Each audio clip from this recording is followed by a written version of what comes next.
We have women's heart disease on our minds.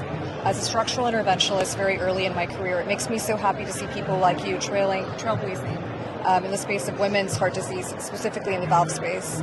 If there's one fact that everybody needs to know in 2025 about valve disease in women, what would it be? Well, I would say that we're really focused on improving outcomes for all of our patients who have valve disease, and we really base that on the data. And unfortunately, we haven't done a good job of including women in our clinical trials, and so we don't have as much data to support our decision making. And in fact, we had 2 recent trials that came out that did enroll only women, so we proved that you can enroll women. And what it showed us is that when we're treating aortic stenosis specifically, and we're offering surgery, women are getting small valves. That doesn't necessarily set them up for options in the future if it's a bioprosthetic valve. So that's a concern.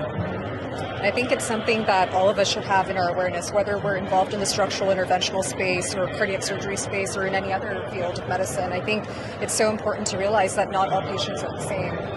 And I do have one fun question for you. So what gets you out of bed in the morning? Like, what makes you excited to show up and do what you do every day?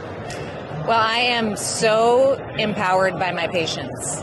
Listening to the patient voice is the thing that drives everything I do. You know, we're here at American College of Cardiology. I run the CardioSmart program, which is the patient voice program for patients.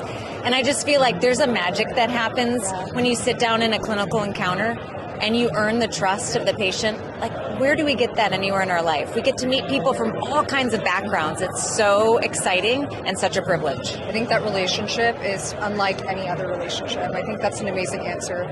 Thank you so much for your time. Thank you.